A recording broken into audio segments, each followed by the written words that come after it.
우리 주님께서 주시는 위로와 은혜가 오늘 예배의 자리에 나오신 모든 분들에게 가득하시기를 주님의 이름으로 축원합니다. 지구의 빙하기가 다시 찾아올 것에 대해 그린 투모로우라는 영화가 있습니다. 이 영화를 보면 아주 인상적인 장면이 하나 나옵니다. 제가 예전에 설교 때 소개해 드린 적이 있기도 한데요. 기후변화로 일어난 어마어마한 해일이 뉴욕 시내 한복판으로 몰아쳐 올 때의 한 장면입니다. 이때 사람들은 이런 일이 일어날 것이라고는 상상도 못하고 있었습니다. 그저 좀 비가 많이 오는 것이라 생각하고 있다가 해일이 닥친 것인데 바로 그 직전에 한 버스에 비를 피하려는 몇몇 사람들이 올라탑니다. 장면들을 하나씩 좀 보여주세요. 운행을 마친 버스여서 원래는 사람들이 타서는 안 되는 것인데 많은 비에 태워달라 한 것이었습니다. 그때 버스에 타는 사람들은 안 된다는 버스 기사에게 많은 지폐를 제시하면서 거드름을 피웁니다. 내가 이만큼 돈이 많고 또 이 돈 줄 테니 좀 태워달라라는 것이었습니다. 그러자 버스 기사는 좋아하면서 그들을 태워줍니다. 그런데 그때 참 인상적인 장면이 이어집니다. 돈을 받고 좋아하는 버스 기사의 백미러로 거대한 해일이 무섭게 몰아쳐오는 것이 비추는 것이었습니다. 많은 돈을 받고서 좋아했지만 중요한 것은 그 돈이 아니었습니다. 많은 돈으로 해결할 수 없는 문제, 모든 것을 집어삼키는 해일이 자기 뒤에 무섭게 쫓아오고 있었던 것입니다. 그 사실에 깨어있지 않았던 버스 기사와 돈 자랑하던 사람들은 피할 겨를조차 없이 해일에 다 떠밀려 가고 맙니다. 저는 이 장면을 잊을 수가 없습니다. 이 장면을 통해 우리 인간이 얼마나 어리석은지를 느끼면서 동시에 기독교 신앙이 무엇인지에 대해서도 다시 한번 느낄 수 있었습니다. 기독교 신앙은 잠자는 것이 아니라 깨어있는 것입니다. 우리 인생에서 가장 큰 일, 주님께서 가까이 오셨다라는 사실에 깨어있는 것이 바로 기독교인입니다. 그래서 지금 살아가는 삶의 모든 관점이 뒤바뀌는 것, 회개하고 주님을 찾는 것입니다. 해일 같으신 주님을 똑똑히 알고 그래서 삶 자체를 밑바닥에서부터 뒤엎는 것입니다. 여러분 잘 생각해 보시기를 바랍니다. 예수 믿는 것을 순진하게, 나이브하게 생각하시면 곤란합니다. 예수 믿는 것은 철저히 주님께서 다시 오시는 그 사건에 초점이 맞춰져 있는 일입니다. 더 정확히 말하면 주님께서 다시 오시는 그 일이 어떠한 일인지를 정확히 알고 살아가는 것입니다. 주님께서 다시 오시면 인간의 자랑거리가 다 쓸모없어집니다. 주님께서 오시면 강력한 군대도 무너집니다. 주님께서 오시면 큰 집에 살고 있었는지 작은 집에 살고 있었는지도 중요치 않게 됩니다. 주님께서 오시면 그런 것과 비교할 수 없는 가장 큰 일, 이 세상과 생명이 완성되는 일이 일어나기 때문입니다. 뭐라고 할까요?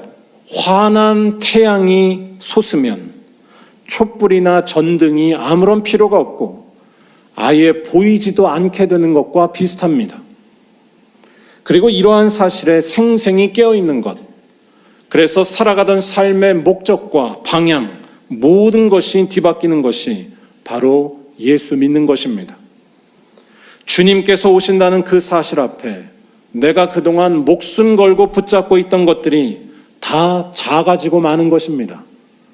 나의 자랑들, 나의 명예, 질투심이 먼지처럼 느껴지고 심지어는 가족이나 건강까지 그게 절대적인 문제가 되지 않는 것입니다. 해일에 모든 것이 떠밀려 가듯 주님 앞에서 다 떠밀려 가고 만다는 것을 현실적으로 느끼는 것입니다. 대신에 더 중요하고 놀라운 것이 삶을 채우는 것입니다. 주님 자체가 나의 가장 큰 기쁨과 소망이 되신다는 것이고, 그래서 아무것도 염려하지 않고 평강과 소망으로 살아가는 것입니다. 더 정확히 말하면 이제는 작은 일에 연연하지 않고 자기 고집에 매여 살지도 않는 것입니다. 자기의 옳음보다 다른 사람을 먼저 생각하고 챙기는 것입니다. 가장 절대적인 사건이 쳐들어왔기 때문입니다. 나를 완전하게 위로하실 수 있는 분, 생명을 완성하시는 주님께서 내게 가까이 오셨음을 느끼는 것입니다. 여러분들은 이런 상태로 깨어 있으신가요? 아니면 주님께 깨어 있지 않아서 아까 소개해드렸던 버스 기사와 같은 모습이신가요? 그런 게 어딨어 하면서 그저 일상에만 매몰되어 살고 계신가요?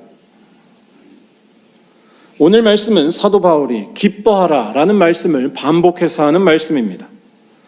바울은 여기에서 명령조의 말을 반복합니다.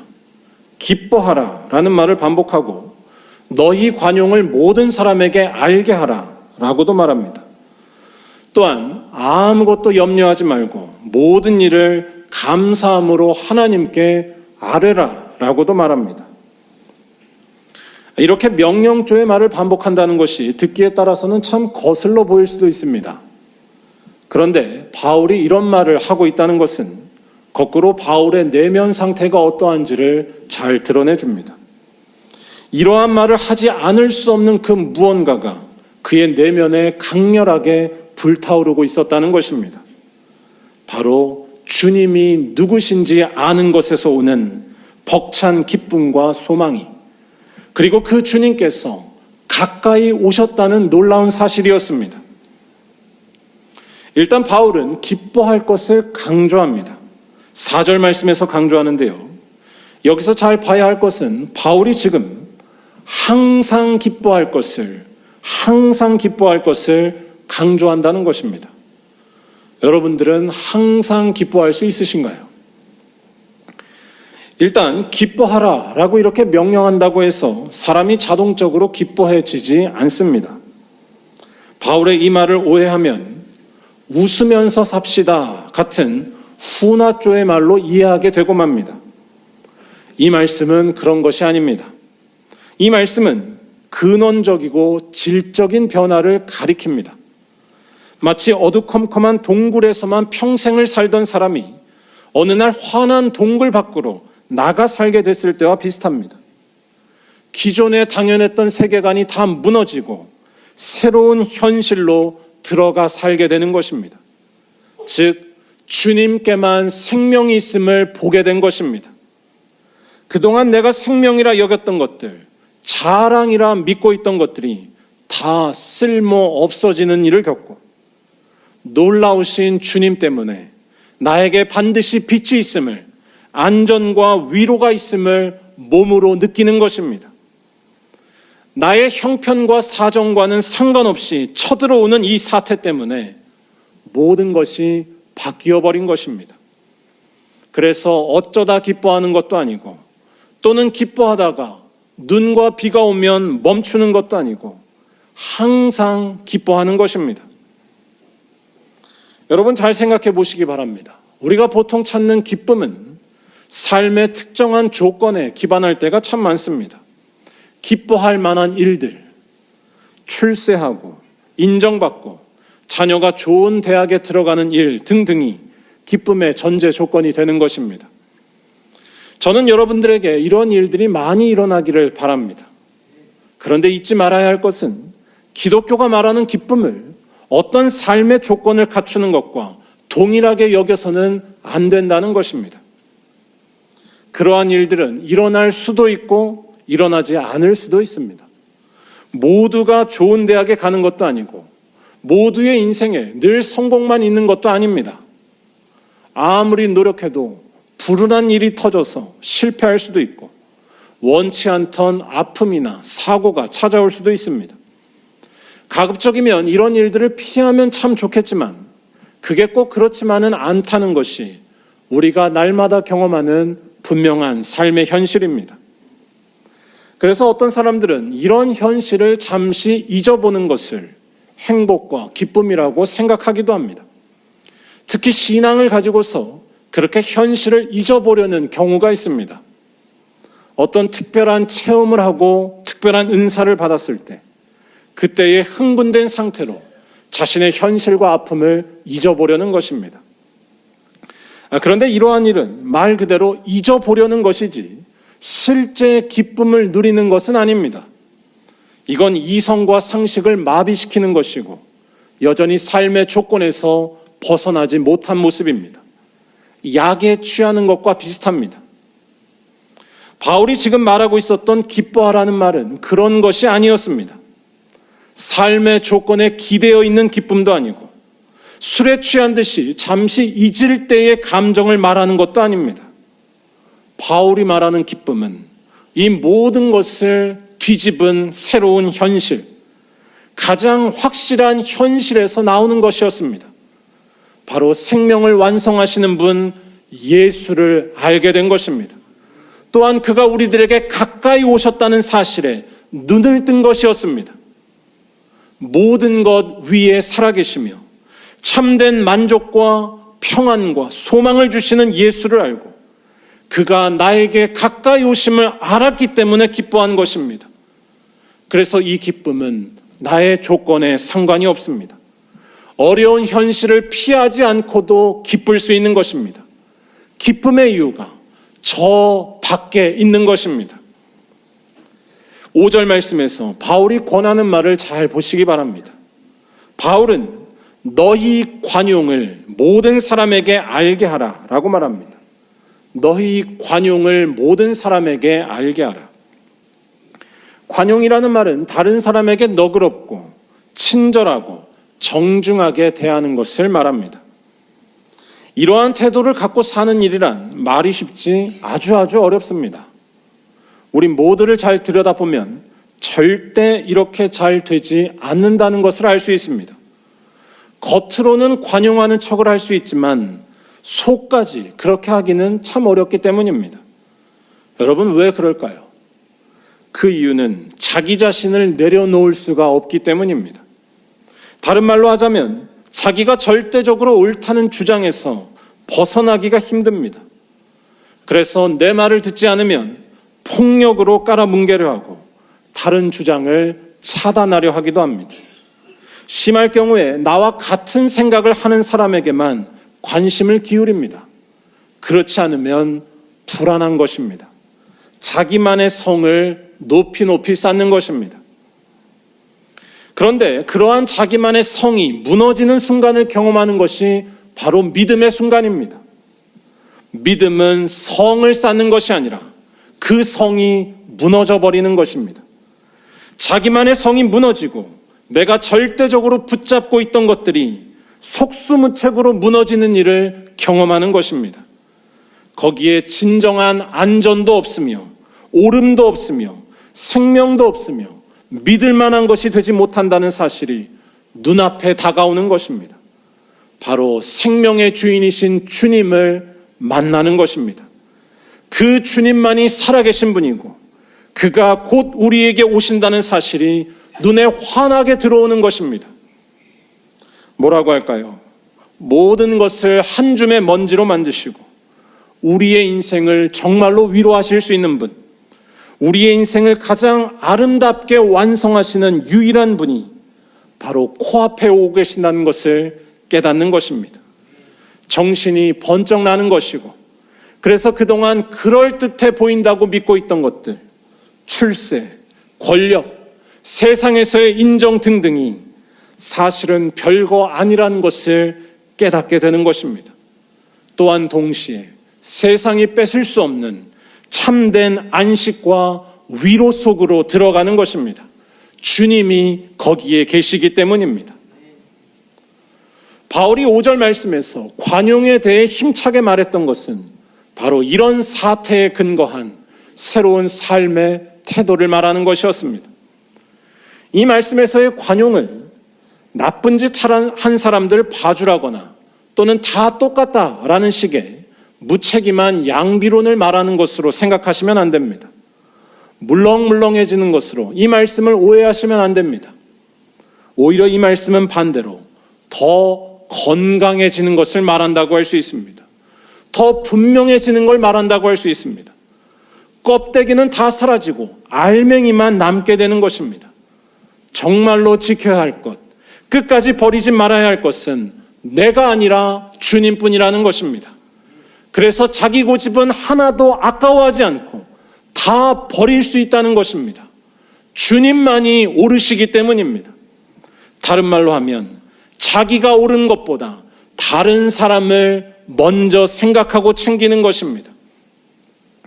좀 더 설명을 드리면 가장 중요한 사실을 접하게 되면 그동안 발등에 불처럼 느껴지던 것들, 포기할 수 없던 것들이 다 작아지고 말게 됩니다.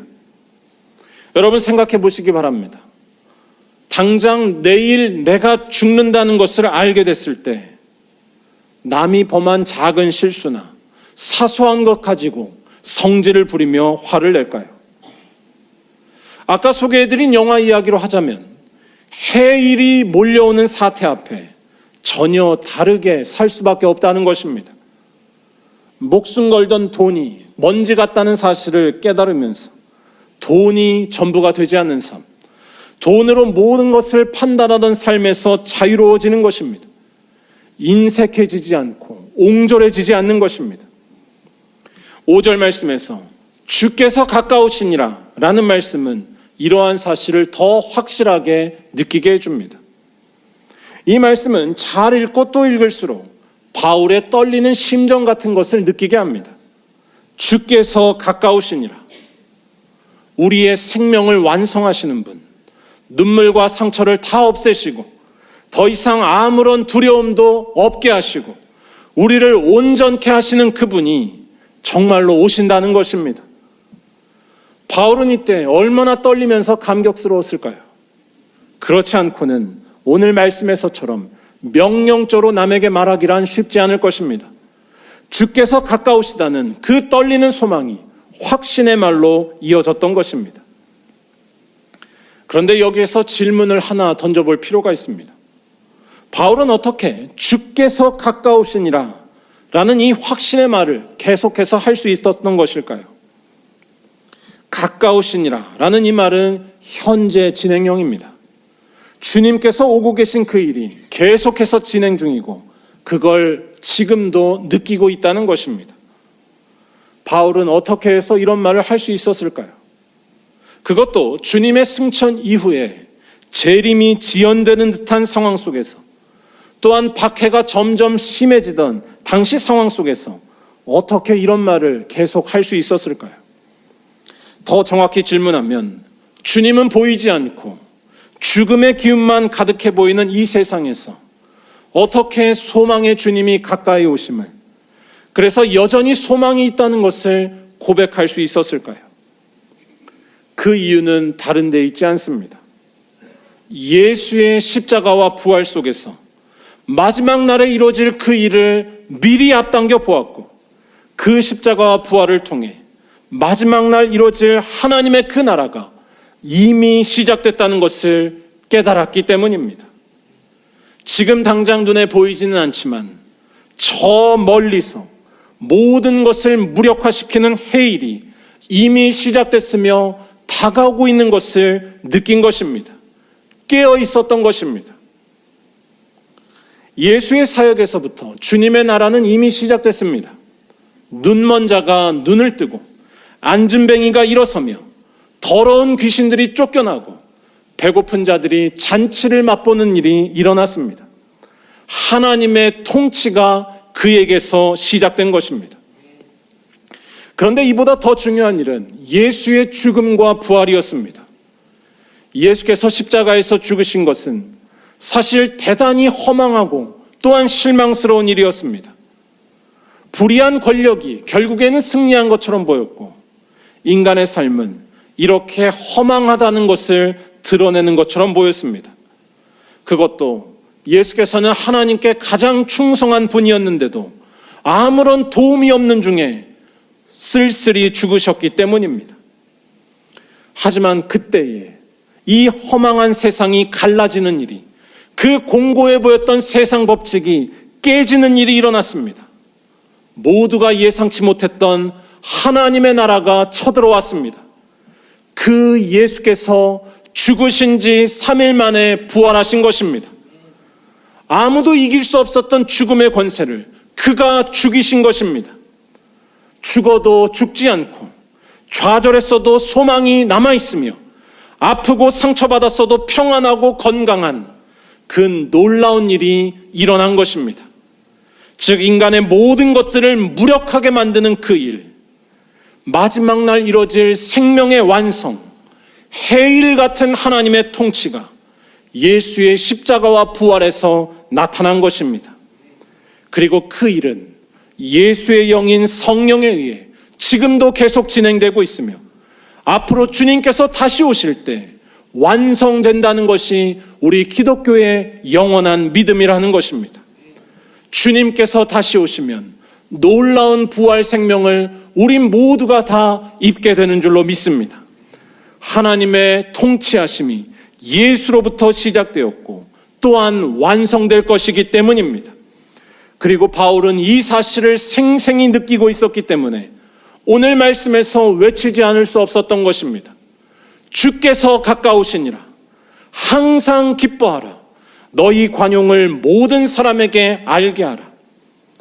세상을 근본적으로 변화시키신 우리 주님에 대한 사실이 너무나 분명했기에 돈과 권력이 전부라 말하는 이 세상 목소리에 쫓기지 말고 오히려 더 건강하고 온전한 삶을 살라고 외쳤던 것입니다. 내 뜻대로 안 돼도 불안해하지 말고 항상 기뻐하며 자기의 옳음을 주장하기보다는 넉넉하게 다른 사람을 먼저 챙기며 살라는 것이었습니다. 아니, 주님을 따라가다 고난이 와도 두려워하지 말라는 것입니다. 주께서 곧 오실 것이기 때문입니다. 사랑하는 우리 말리언교회 모든 성도 여러분, 자기의 고집과 욕망이 폭력으로 나타나고 지독한 자기 연민이 불법으로까지 번지는 이 병든 시대에 우리를 말짱하게 하시고 온전케 하시는 분, 모든 것을 잠재우시는 분, 예수를 깊이 만나시기 바랍니다. 여러분 모두 이 예수를 만나 무너지시기 바랍니다. 또한 이 예수를 만나 모든 것을 얻으시기 바랍니다. 더 나아가 이 예수 뜻대로만 살기 위하여 외롭고 고통받는 이웃들을 더욱더 섬기시고 특별히 이 나라를 위해 기도하며 섬기시기 바랍니다. 그리하면 모든 지각에 뛰어난 하나님의 평강이 여러분들에게 덮쳐올 것입니다. 항상 기뻐하고 자기 고집을 버려도 불안치 않게 될 것입니다. 곧 오실 그분, 인간의 모든 것을 무너뜨리시고 참 기쁨을 주시는 예수께서 여러분 위에 임하실 것이기 때문입니다. 바라기는 아기 예수의 탄생을 기다리는 이 거룩한 대림절, 이러한 믿음과 고백으로 주님을 간절히 기다리는 말리언교회 모든 성도들이 다 되시기를 주님의 이름으로 간절히 축원합니다. 기도하겠습니다.